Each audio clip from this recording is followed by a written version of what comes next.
Greetings, invited guests and members of the general public who are following today's proceedings of the Standing Senate Committee on Legal and Constitutional Affairs.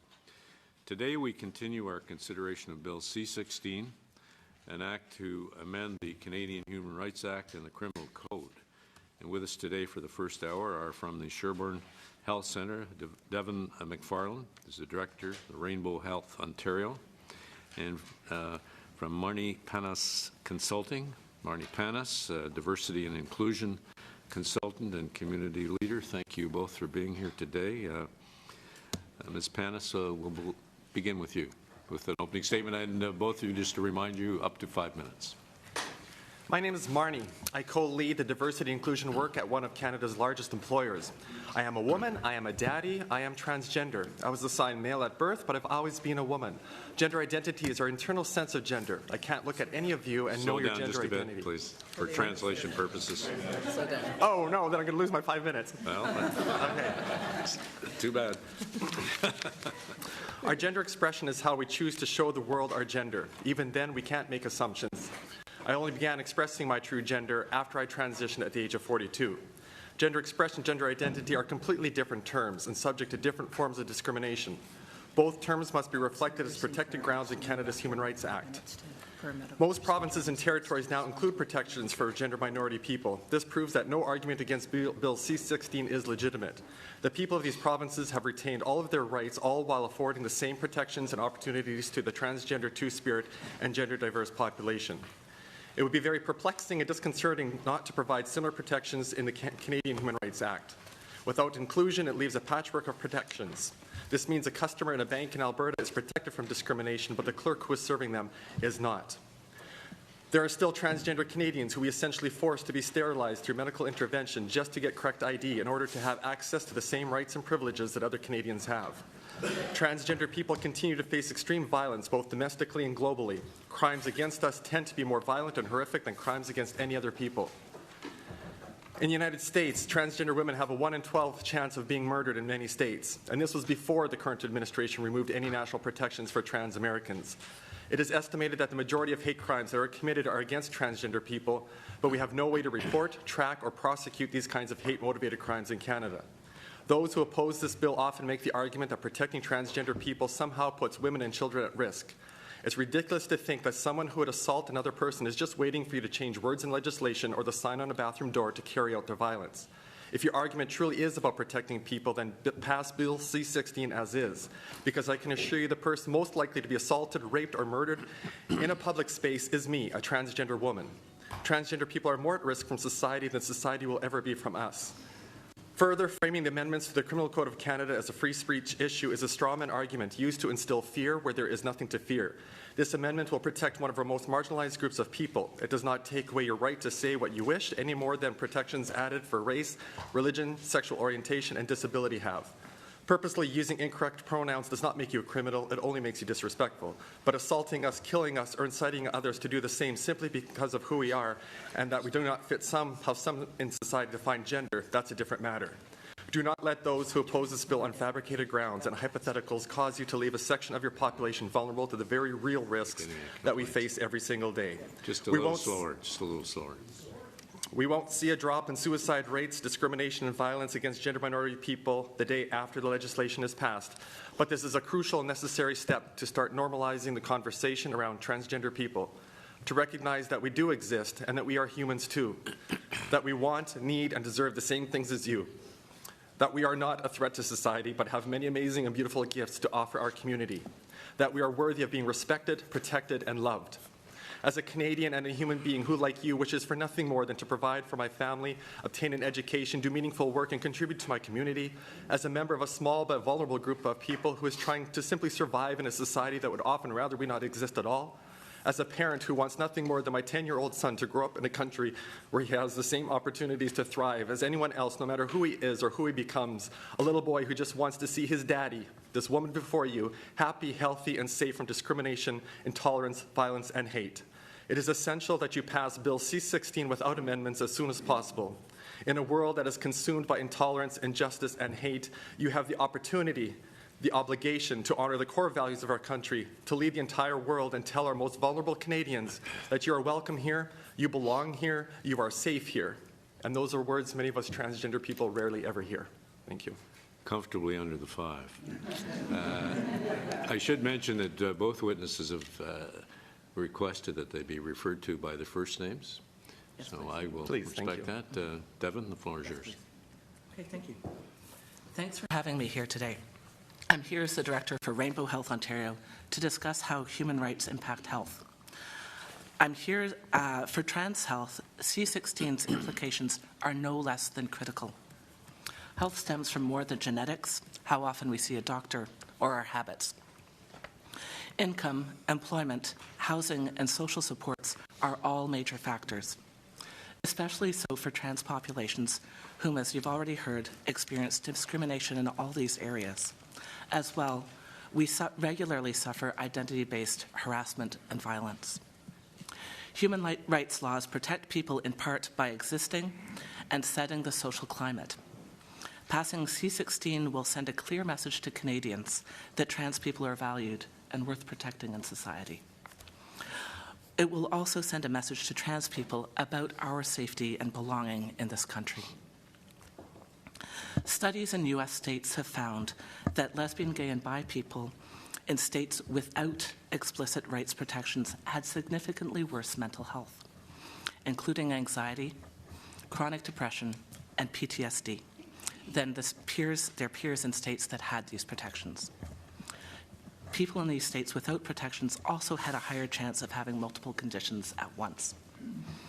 Put another way, lesbian, gay, and bi citizens were healthier in states with explicit protections. In my professional opinion, trans people in Canada will ultimately be similarly healthier if C-16 passes. Let's think about the work context. With about 900,000 Canadians employed in federally regulated industries, it follows that an estimated 5,000 or so are trans people.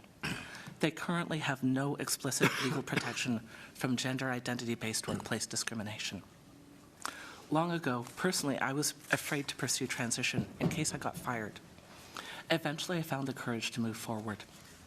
Years later, when I was visibly trans and my work was undergoing layoffs, I was afraid. When I looked around for other jobs, I noticed how people were reacting to my appearance. And I had reason to fear whether I'd be treated fairly somewhere else. For better or worse, that uncertainty kept me where I was.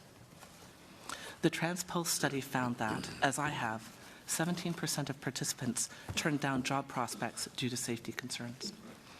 And 13% were fired for being trans, with another 15% suspecting they'd been fired for being trans. I know the topic of bathrooms has been talked about a lot here and is not clearly connected with, is not very relevant in this bill. There's limited grounds. However, when we focus on the discomfort of non-trans people, we rarely hear that 2/3 of trans people avoid public spaces like bathrooms for fear of harassment or violence. Most of the trans people in the room today have likely had bad experiences in bathrooms and keep mental maps of where to pee in peace.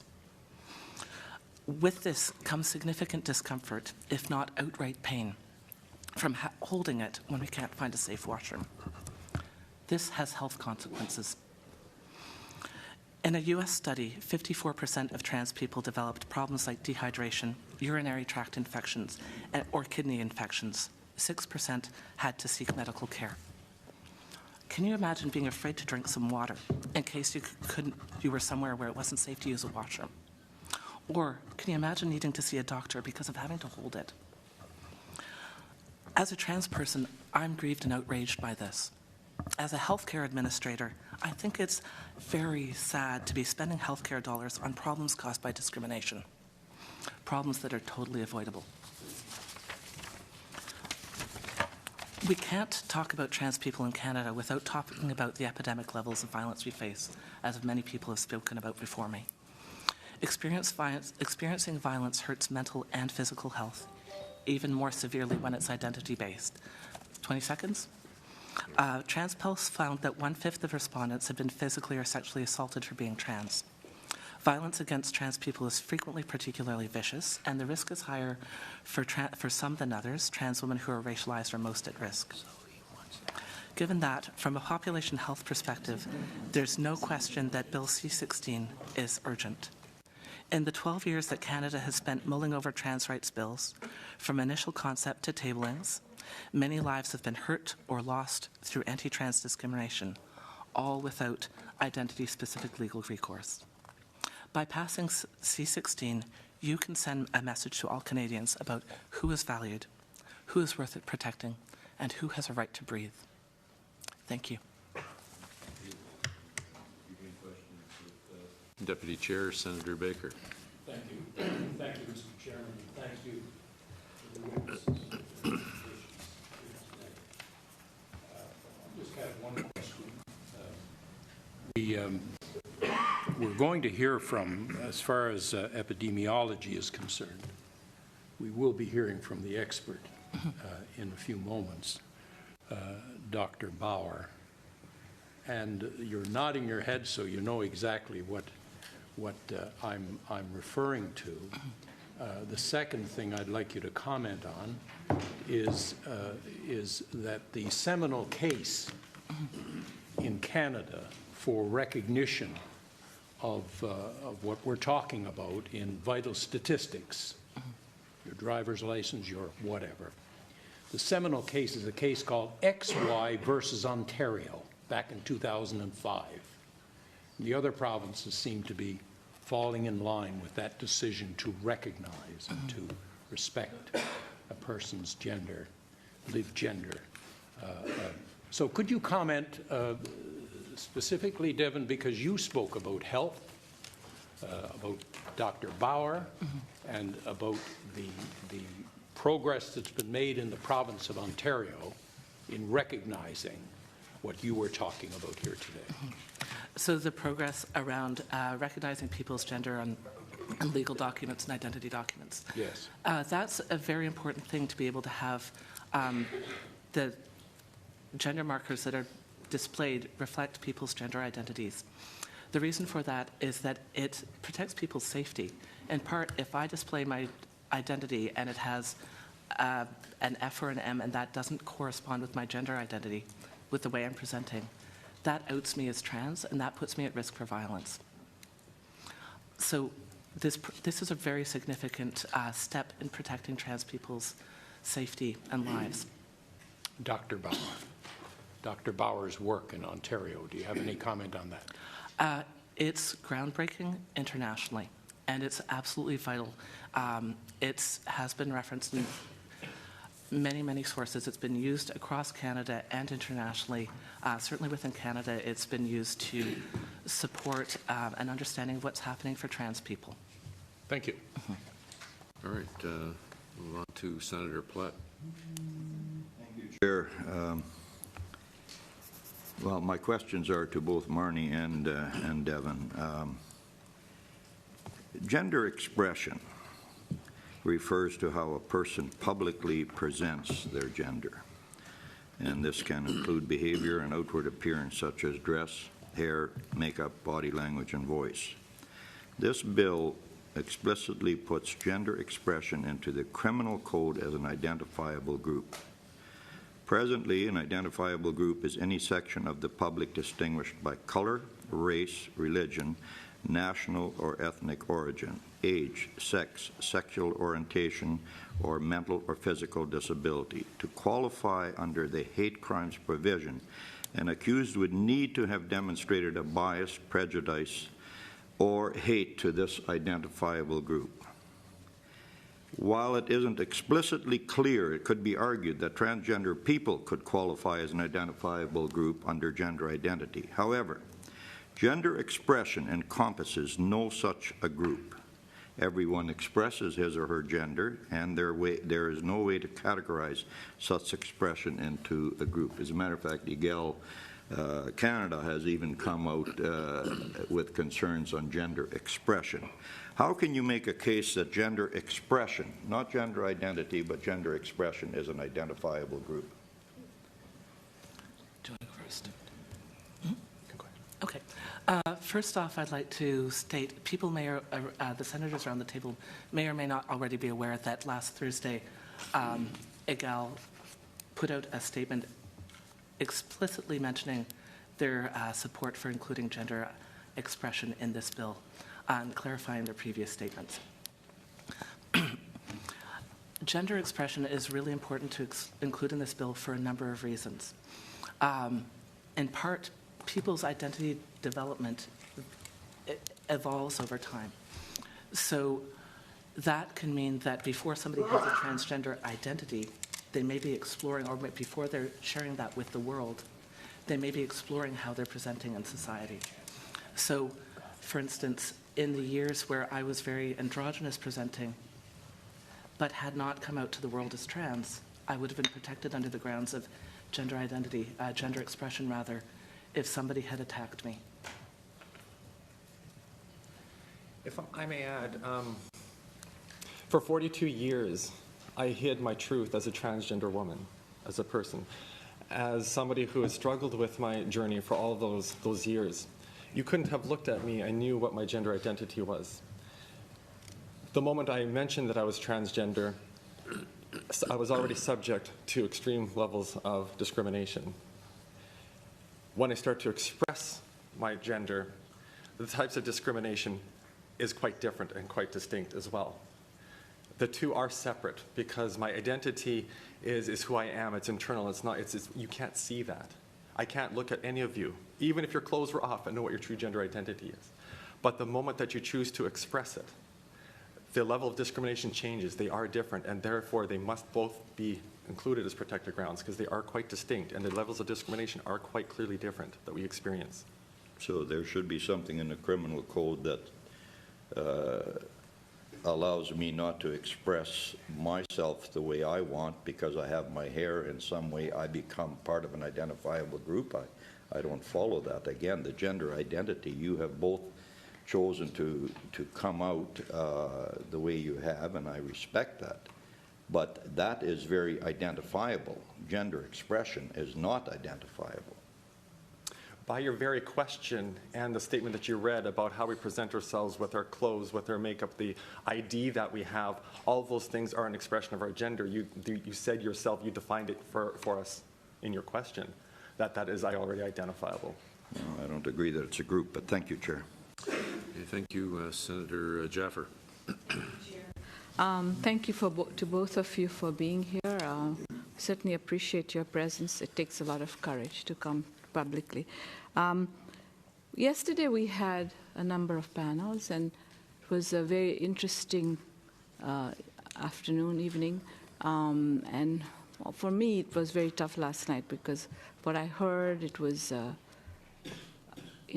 as a young girl, we did not have race as part of human rights. I wasn't part of Canada either, but when we came here and race was part of the Human Rights Code, I cannot tell anybody in this room what a difference it made. It made it that we had protection, and for me, it is the same. It's an evolution. We are a very open society in the sense we respect each other, and for me, it is just the natural progression. We should have done it earlier. We waited too long. One of my colleagues asked, why did it take long? But it has been a progression. I'm not proud that it has taken so long, but we are here. I'd like for both of you, and we have limited time, to say, if this bill passes, what it does for you, and if it doesn't, what it does for you. If I might start, I appreciate your question and your honesty, and I think the word courage is quite interesting. I'm not courageous sitting here. The people who are courageous are those who are still hiding, that are fighting every single day within themselves to express who they are because of that fear. Fear of losing my family, fear of losing my parents, fear of losing my job, fear of living in a society with I don't exist at all, fear of walking into a washroom and then being beat up for it because somebody says you don't belong here.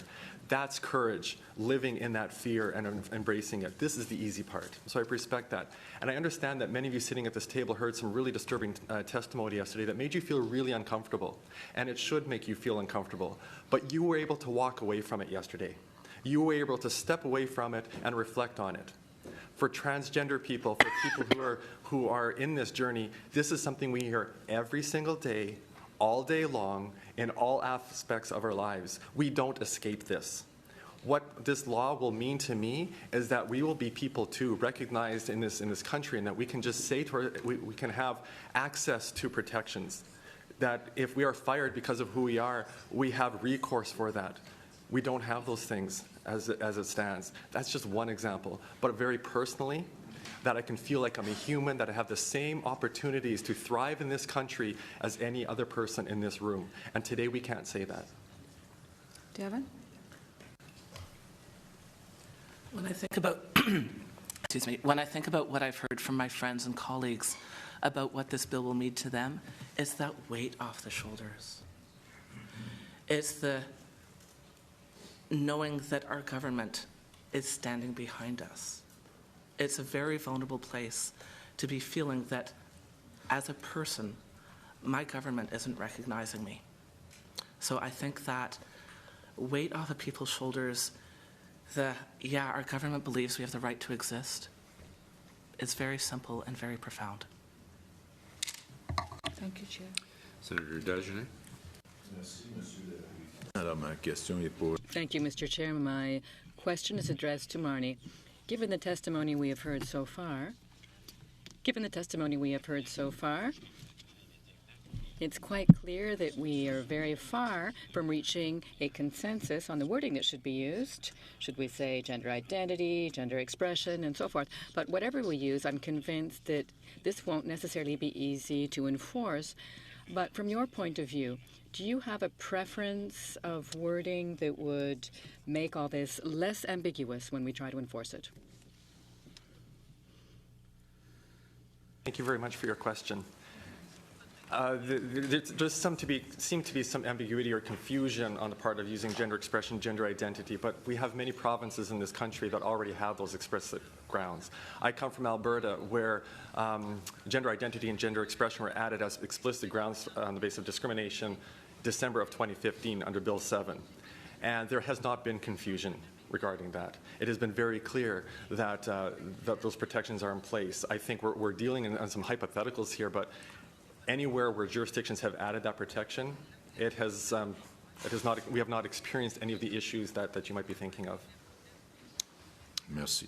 Merci, Monsieur le Président. Thank you, and thank you, Chair. And my question's been asked, thanks. Senator Giles. Thank you, Mr. Chair, and welcome. As you know, this bill addresses essentially the activities that fall under the jurisdiction or competence of the federal government. In your experience or knowledge, do you have examples of discrimination that has been, I would say, practiced by federal agencies that you are aware of, and which in fact will be corrected if this bill is adopted or when this bill is adopted? Yes, actually, many. Under the Transport Canada, I could be denied boarding of an airplane if I don't look female enough or man enough that matches the ID of my gender. That is one example. Passport Canada, in many cases, many Canadians can get a passport to match their true gender identity because the protections are in place in the provinces or territories, but other Canadians cannot. So there's already a discrepancy. I think Dr. Bauer's research is very clear when we look at, 13% of transgender people have been fired specifically because they're trans. It doesn't make a distinction between provincial protected or federally protected people, but it's very clear that those discrimination cases exist. Mm-hmm. So those are just three examples that we experience every day. Mm-hmm. I would add one of the most critical examples in terms of people who are most vulnerable in our society are trans people in federal prisons. Yeah. Mm-hmm. That at the moment, my understanding is that Corrections Services Canada is currently in the process of engaging in some consultation about what policies should be. Yeah. And at the moment, trans people aren't protected the way they should be. So I'm very much looking forward to this bill passing into law and our most vulnerable citizens being protected that way. And that speaks to the patchwork of protections that we have, because you can have somebody incarcerated in a jail, in an Ontario provincial jail, be transferred to federal prison and have completely different rights and protections just in that transition. Yeah. So in other words, this bill would essentially I should say, streamline the protection that you would enjoy, that any trans person would enjoy at the provincial or the federal level for a job, because I'm thinking really of jobs here, and I have in mind what happened to gay people, you know, when they were ousted in the public service, in the 60s or the 50s. As you know, if a person was found to be gay, they would be fired because they were deemed to be a security risk.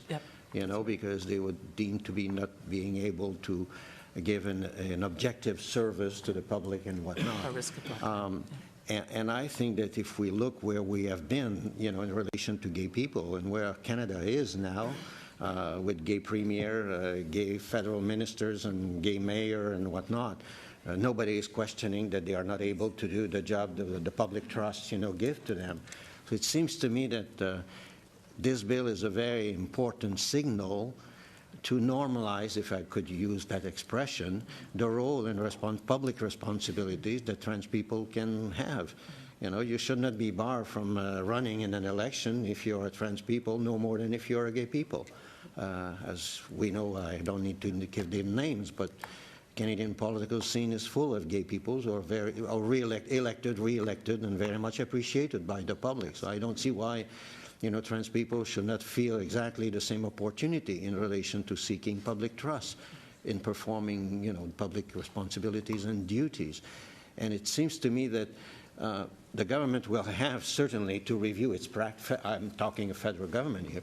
Will have certainly to review its regulation and practice and interpretation of what I call good practice in the public service. Have you been in touch with the government representative in relation to that overall of government regulations and administration practice to be sure that the federal legislation and regulations are streamlined with the status of equality that this bill is proposing to enshrine? Not yet, and I would be happy to be. I have been contacted by people with the protective services or corrections, as well as I'll be working with the APEX, with the executive leadership of the Public Service of Canada in June for a couple of days in their conference. I think one thing you spoke to is equality, and you know, equal rights is not only between you and I, but amongst our own community, and right now we don't have that. We don't have equal rights amongst each other. And another thing you spoke to, which I think is something we need to highlight, is that, you know, just 2 days ago in British Columbia, we had Mariano Auger, who just about became Canada's first openly transgender elected politician. We are that close, but we need to, normalizing, as to use your word, this conversation makes those things possible. And we need to stop looking at each other and judging people, their competencies and their abilities based on their being gay, being transgender, being a person of color, being whatever gender. We need to stop looking at people's identities and respect people for their abilities and competencies. Thank you. Thanks very much to both of you for being here. The Ontario Human Rights Commission has produced a policy on gender identity and gender expression and what constitutes harassment and discrimination. And they include, quote, refusing to refer to a person by their self-identified name and proper personal pronoun. Do you support that policy for both of you? I do support that. In a workplace, if somebody is using incorrect pronouns, purposely using incorrect pronouns or incorrect names, purposely to put you down, is a form of harassment and violence, and it makes it feel very unsafe in that work environment, no different than if somebody was calling you words that are epithets related to your race or your religion. And so when you create that unsafe work environment, clearly that is a practice that I would absolutely support in that environment. Okay, Devin? I think the critical issue there is with purpose and intent to put somebody right down and harass them. Yep. Given that, and that's my understanding of the Ontario Human Rights Code, it is the with intent, I do support it. Okay, so your interpretation is that it has an intent requirement as well? That's my understanding. Okay. And what personal pronoun do you each like to be called? Senator, I really appreciate the question, and I think we don't ask each other that question enough, so thank you so much for asking. I prefer female pronouns of she and her. Thank you so much. Devin? And I, at work, use he pronouns. Okay, thank you. And I think we should point out, though, that people will make mistakes. And it's okay. I'm being real with you. That means you're going to be real with me, which means you're going to get it wrong sometimes. And you're going to misgender me and call me by my own name. And I will respectfully correct you every time. Your response is, I'm sorry, and we move on. That's all that there is to it. It really isn't more complicated than that. So do you have the same view as Devin did when he expressed that that it should be a matter of intent included, a purpose and intent requirement?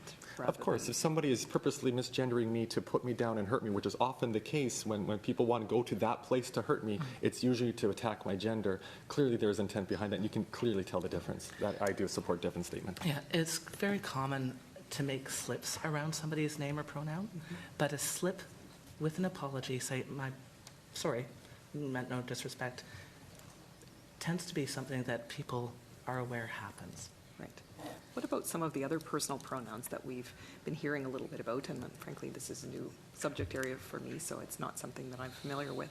But personal pronouns that aren't he or she, but you may be more familiar with those types of pronouns. Is that a common requirement that people in the transgender community prefer to be called by those types of pronouns?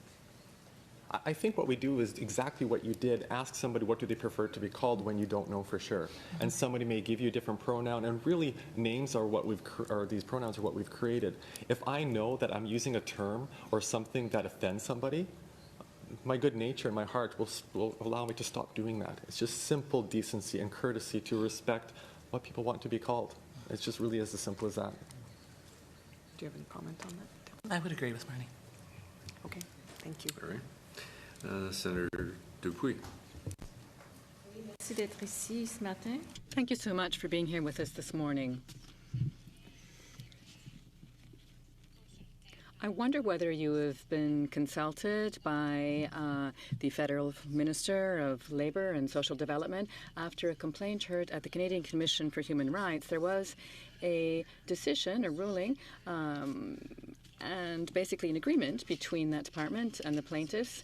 Basically, they came to an amicable agreement and out of court to the effect that the federal minister agrees not to use gender and sex to identify a person, except in legitimate cases to evaluate specific programs that are relevant to identifying sex, for example, and so will no longer ask for sex identity in social insurance files, for example. I imagine that the minister has had to change some rules.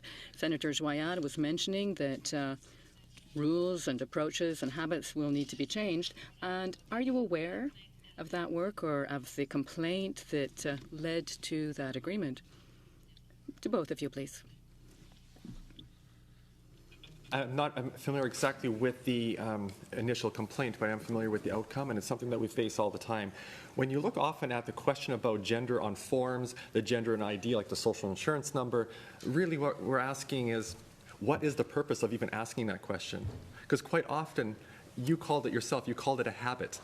We often just ask those questions because we've always asked those questions, but we don't actually do anything with that information. We don't treat different people under the Social Insurance Act differently than others depending on gender. So we really have to remove some of those identifiers because they serve no real purpose. There are many other ways of identifying people that are much more efficient. And while I wasn't consulted on the federal this federal work, I was one of the key informants on some similar work in Ontario about the collection, use, retention, and display of gender identity sex markers on provincial documents. And I think the result that they came to around only when required for program evaluation purposes, it makes a lot of sense. If I may add, I work for Canada's largest healthcare provider, and we are going through our forms. We have about 100,000 forms, and many of them do ask the question about gender. And we are reviewing them form by form to really ask the question, is it necessary? Is it necessary for depending on the type of treatment we're offering? If it doesn't have to be asked, we won't ask it, or we'll ask the question that we really want the answer to. So there is a very substantial review of those questions going on right now. Senator Ahmedvar. Thank you to both of you for your testimony. My question is for Devin. We heard yesterday testimony that C-16 would potentially chip away at the traditionally defined women-only spaces, including shelters, for instance. And perhaps you can comment on this reality from a public health perspective, Devin. Perhaps if you're open to it, I'd first comment on it from some of my previous experience providing training for transition houses and shelters around the inclusion of trans people. You may have the impression from yesterday that all women's organizations feel the same way that the speakers yesterday did. As a matter of fact, about 17 years ago in BC, one of my colleagues did her master's research on whether sexual assault support centers and transition houses were welcoming to trans women. And 17 years ago, 72.5% of them described themselves as welcoming to trans women. So given that, I don't think this erodes women's rights. Trans women are women. And women's organizations have long been working with trans women. Okay, we'll move on. Senator Mitchell. Thanks, Chair. Thank you very much to both of you. I'm interested in, well, I'd say we're very fortunate in a sense in assessing this bill because we've had so much experience with bills like this at the provincial level. It's not like, I mean, we've had these crucibles of research in a sense. So I'd like to get one step past that to the accommodations and the way in which this legislation has been integrated into daily lives successfully. And I think at Marnie, you'll be aware of the work of the Edmonton Public School Board. Yep. And I've discussed extensively with them what they've done and the success they've had. And in fact, one official said that to the best of their knowledge, the only people they've ever had complain about it were people that don't have kids in the schools. Could you talk about accommodations that have occurred in Alberta, perhaps specifically Edmonton Public School Board, and Devon perhaps in Hamilton or wherever, how that has been worked because of good faith, people working in good faith? You know, it's interesting, and thank you very much, Senator Mitchell, for that great question. In Alberta, there has been a lot of leadership, and particularly with Edmonton Public School Boards, to I don't even like the word accommodating because it just these students just exist. It's really often the students that don't have the problem with this. It is the adults that have to be educated by our students.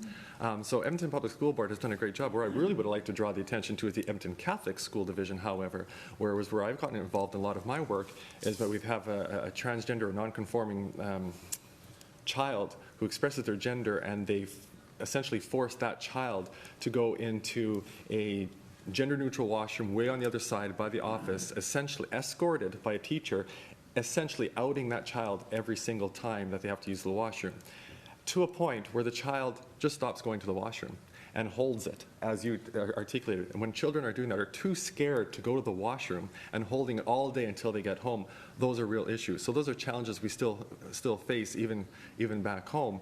But I think, and which is now before our Human Rights Tribunal in Alberta. But with Edmonton Public School Board has taken that leadership, and really, again, the issues have not been among the students. And we're really looking at just rights to even have a GSA and having GSAs in our schools. And again, that lets the students teach us. On the note of GSAs, some research from BC has shown that where GSAs exist, not only is the health improved for lesbian, gay, and bi and trans students, but also the health of straight students improves as well. So I think this is one of those areas where bringing in the built C-16 will contribute to better health overall and better well-being for Canadians overall.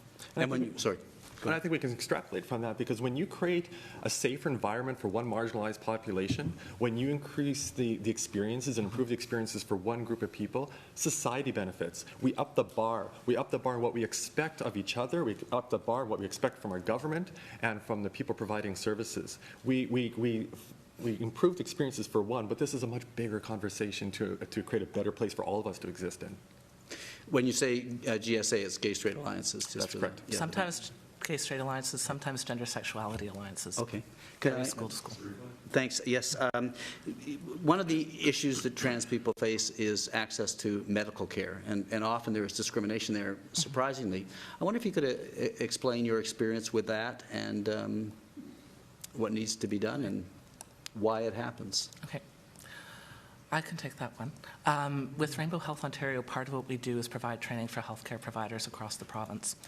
This is necessary because most healthcare providers have not had opportunities to learn about how to engage respectfully with trans people while they're in training. There's currently some work being completed to add content related to gender identity into medical schools and other curriculums at this point in time. In fact, the Canadian Medical Association has added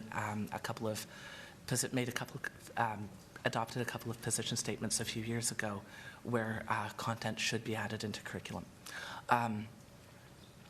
Part of why this is vital is that trans people do have a history of avoiding health care because of fears of discrimination. And Dr. Bauer, I'm sure, could speak about this much more fully than I could. However, if one is avoiding health care and one's been physically assaulted or sexually assaulted, what's the outcome going to be? If I can add, I do work again for one of our large healthcare organizations. In the last year alone, I've presented to and worked with over 5,000 healthcare providers, nurses, doctors, social workers, and such. And what I've found is really one of the biggest barriers to accessing healthcare is health providers saying, I don't have experience providing care with people like you, so you need to go somewhere else. So it really comes down to that lack of knowledge and a lack of confidence in caring for us as patients. That is evolving. And I am on a committee with the University of Alberta Faculty of Medicine and Dentistry, who have just revamped the entire 4-year curriculum to include LGBTQ health as embedded throughout the entire 4 years and looking at all diverse populations throughout it. So it's very intentional to actually start very intentional about including trans health in these conversations. Turn to the question that Senator Omidvar asked you about women's only safe spaces and rape shelters. And in response to that question, you made the point that trans women are women. And I agree with you. Where this gets more complicated, it seems to me, is around gender expression. So, because we know that gender expression can include men who maybe internally feel female, but maybe don't, it's on a spectrum, right? Yeah. And so from the perspective of the clients of a shelter, they may in fact, the Nixon case was about a volunteer, right?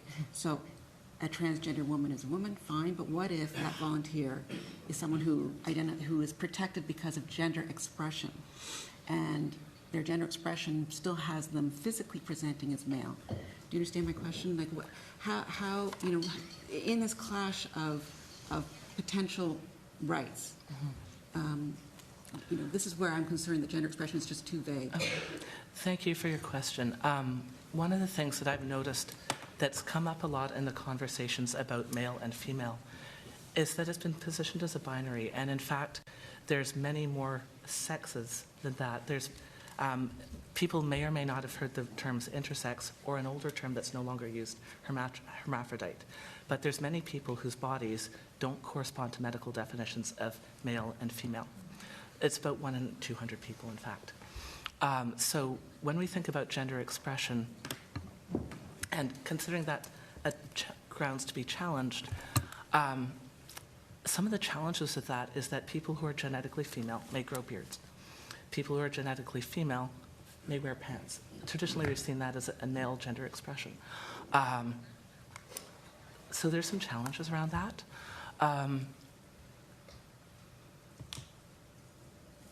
What I come back to is that transition houses, shelters have been working with trans women for many, many, many years. And it's something that, aside from the Kim Nixon case, hasn't come forward in law as a concern. And that research I was mentioning, where 72.5% of the agencies included trans women, only one had made, 17 years ago, only one had made a decision to choose not to welcome and include trans women. When you talk about people who may be male and have a sense of themselves as a woman, those are trans women, regardless of how people are expressing at that moment in time. Now we have time for a few more questions in the second round, beginning with Senator Platt. Thank you, Chair. I want to, if I could, please continue a little bit on the line of what Senator Batters did earlier and now Senator Frum, and again dealing with gender expression. I do not disagree that if someone willfully uses the wrong pronoun out of hate or disrespect, that there should be something there. I agree with that. But Marnie, you talked about the Catholic School Division in Edmonton. We have, and Senator Frum alluded to it now, we have gender fluid people. We have no genders. As a matter of fact, I'm being told that there are, and I don't know what they are, I'd like to get a list, 70 plus genders. And so it would not always be evident to somebody clearly what you would like to be referred to as, and of course you can tell that person I agree with. But the Catholic School Division, for religious reasons, is making certain decisions. Religion is part of this bill, along with national, ethnic, color, religion, age, sex, sexual orientation, gender identity. So if somebody for religious reasons just does not believe and does not agree with doing this, should they not be afforded the same protection that you are afforded? And if I, for religious reasons, and you have not entirely transitioned, and I'm wanting to use the correct terminology here and be respectful, but if somebody has not and they are gender fluid, and I know that one day they're a man and the next day they identify as a woman, and for religious reasons I cannot call them something that I believe they are not, what kind of protection should I receive if that is the case? And it's not just Catholics, it's not just Christians, there are other religions that would, for religious reasons, not want to do this. So what kind of protection should those people receive under this bill? Well, they're already protected, and I think part of it is in this country, we can't use our religion to deny protections for people. We can't base that. In the Catholic School Division office, trustees have an obligation to remove all the barriers and provide the same opportunities for a safe, welcoming, learning environment for every student that comes in that place, when they're, especially in a publicly funded institution like they are. But let me tell you a story about people who you think have certain feelings. When I came out to my bishop, to my priest, I'm Catholic. I am a Catholic woman, raised Catholic. When I came out to my priest and I said, this is what's going on in my life, will I be able to continue to practice my faith the way that I always had? He said, I have no idea. But can I take a couple days to think about it? 2 days later, our bishop phones. We're Ukrainian Catholic, by the way. Our bishop phones, can you come into the office? I asked the same question, and he says an overwhelming yes. He says the church is a who, not a what. The church teaches about being open, welcoming, loving, and kind. But because the church is a who, we don't always get it right. But I will always be kind to you. And he always has been. And that congregation always has been. I think it comes down to our hearts and what our faith, in my faith, I have never been taught to disregard anybody else, but to love somebody, accept them for who they are. And that is what my faith has done for me. So I think even in that context, we can still love a transgender child in any faith. And I agree with you 100%. This is not about being kind. This is about a belief. And Senator Batters pointed out what the Ontario Human Rights Code has said. The federal government has said they will adopt the Ontario Human Rights Code right on their website. So I am by law going to be required to use a pronoun. This isn't about preventing you from going to the bathroom. I raised that because you raised the issue of the Catholic school. And so being unkind to you is wrong, and I shouldn't be unkind to you, but not calling you by the pronoun that you want to be called by one day and maybe a different one the next. Kind of not how That's it works, Senator. Well, I'm Not how it sorry. works. That's the way the Ontario Human Rights Code describes it. It does. So let me ask you a question, Senator. If you knew that calling me a certain name would put me at risk from violence and discrimination from anybody else that I come into contact with you, would you still do that? I would certainly hope I wouldn't, but I'm not I would the hope that witness too, and here. that's I'm all we're asking. Well, but that's not what the bill is doing. And I don't disagree with you. That's probably what you're asking. But sometimes we have unintended consequences. And these may be unintended consequences, but the bill, according to the Human Rights Code, will ask me to do something I may not be comfortable with. I should not be. You asked to be called Marnie. If I called you Dawn, that would be unkind. I have no issue calling you Marnie. But that isn't the question here. We're talking about pronouns, not about your first name. I didn't say, but if you called a female trans a child in a school by their male pronoun, you have just not only violated the right, but their protection and their expectation that they should be able to come to that school and be safe from violence and discrimination and harassment from their fellow students and what from their happens if educators. my religion won't allow it? Thank you. Go on for an extended period of we time. could. Senator Baker. Thank you. I think as the witnesses said, there has to be intent shown, intent to do something untoward. And that is the mens rea element is there. And intent has to be there. It's not just a matter of pronouns. It's a matter of intent. And under this legislation, as Senator Joyal has clearly pointed out in his submissions, it involves intent in the criminal code to do some terrible things. I just wanted to correct the record on Senator Fromm. Senator Fromm's, and she didn't have to be corrected. It's just that she didn't. What Senator Fromm was saying was that the Nixon case in British Columbia was determined on Section 41 of the BC Charter of Rights, which is that it doesn't apply to volunteer organizations. She's absolutely correct on that. But I don't have any further questions. I think you've done a marvelous job here today, witnesses.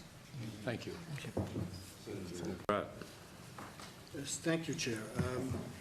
Thank you for your testimony. My interpretation of what the Ontario Human Rights Commission says is not that it would force people to use a specific pronoun. So I would want to read very briefly what they say, and I would want to know whether you're comfortable with that. It says that some people may not know how to determine what pronoun to use. Others may feel uncomfortable. Generally, when in doubt, ask a person how they wish to be addressed. Simply referring to the person by their chosen name is always a respectful approach. So they're not forcing anyone to use a specific pronoun. They say that asking what pronoun or using simply the first name, like we're doing here today, is always a respectful approach. Yes. Would you agree with the approach suggested by the Ontario Human Rights Commission? Absolutely. I agree 100%. And I think the use of gendered pronouns in and itself does not make you a criminal in any way. But if you're using that term or something like that, or even if you're talking about race and using a racist epithet in the course of committing a violent act against another person, that may be used as proof to show intent and hate, but in and itself is not. And I think just a respectful way is just to assume my first name or ask. I think that's what we can ask of anybody. Thank you. Thank you, Senator. I'm going to mention this, but you mentioned Ms. Ogo, who won election in BC, and took a lot of strength for her to do it. And me just supporting her, I got a lot of hate mail, so I don't know what she got. But what I'd like to know, as a woman, I've always fought to be at the table to represent my point of view. And I believe the Senate changed when more women, and it will continue to change when women become 50% of the Senate. What issues we look at, what priorities we have, how we deal with issues, it changes when who is sitting around the table changes. When you're not sitting at the table, what does it do to you? When you're not at the table, you're usually on the menu.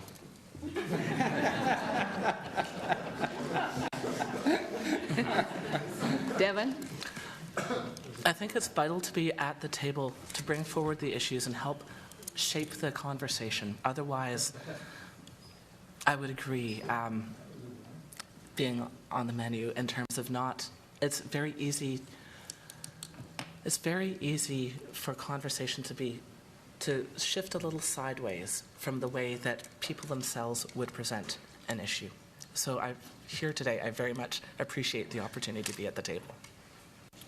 Senator Joyal. Thank you. To your knowledge, is there any religion that really prohibit or make it a sin for a person to identify in whatsoever sex or no sex that the person decide to have? My catechism has escaped me from years ago, but all I can say is I don't know any religion that would deny loving somebody and welcoming somebody into their family. Some people may use religion on that grounds, but I actually don't know any such that would. And Devin, do you know? I can't comment. It's not my area of expertise. If I may, yeah, very quickly. What is the most recurrent stereotype you're the victim of? And I appreciate that question. It's such a great question. There are many, I assure you. But I think, Senator From kind of mentioned, although you did not accuse me of this, is not what I'm saying, but you kind of alluded to that about men dressing up as women or men who are inside women and not women. Essentially, it's about people thinking that I'm pretending I'm something I'm not, that I'm trying to get away with something, that I'm a fraud. That I'm not who I say I am. And I can assure everybody in this room that somebody doesn't come out as a transgender woman for privilege. It comes at a great cost. I have lost my parents. I am going through a divorce. I'm going through this, and yet I have a lot of privilege. I'm not even close to what most of my people in my community face. People don't do this for privilege. I'm not pretending anything that I am.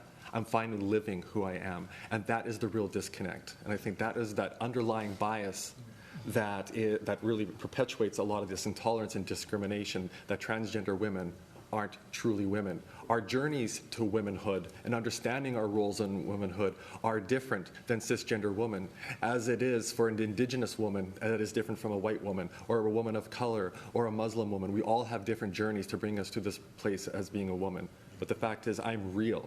And that is the stereotype that we're trying to break, that I am anyway. Thank you. Senator Dupuy. Dans la même foulée, si vous me permettez. So in that same line of thinking, you made a distinction that seems quite important to me between identity. So you've made this distinction between identity being what you are inside, what you feel you are, and the expression of this identity, which you've said should benefit from special protection as well, because it leads to very serious discrimination, even more so than your identity. Could you give me examples of such discrimination?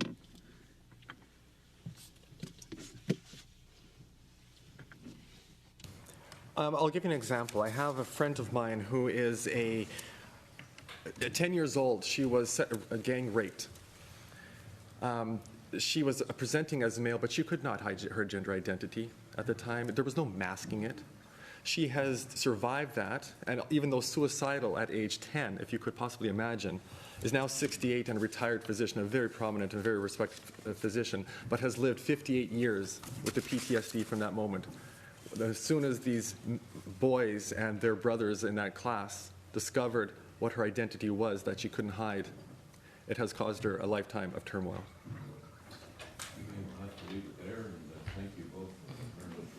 And assisting the committee in its deliberations on this bill. Much appreciated. We'll suspend briefly, members. Thank you for being here. Thank you, Senator. Sorry I was late. So you guys are both working with the Thank you for being corrections? here. No, I will.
Joining us for our second hour, Greta Bauer is Associate Professor and Graduate Chair, Department of Epidemiology and Biostatistics, the University of Western Ontario. And then Nicole Nussbaum, barrister and solicitor, and from the Canadian Bar Association, Seoban O'Brien and Marie-Laure Leclerc. Thank you for joining us, and we'll lead off with opening statements and remind you all up to 5 minutes from the Canadian Bar Association.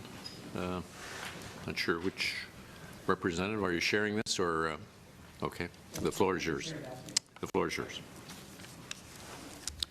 Donc, tout d'abord, j'aimerais indiquer que je suis francophone. Donc... So allow me to say that I'm a francophone. I will speak English for the panel, but I'm sorry if I'm not perfect.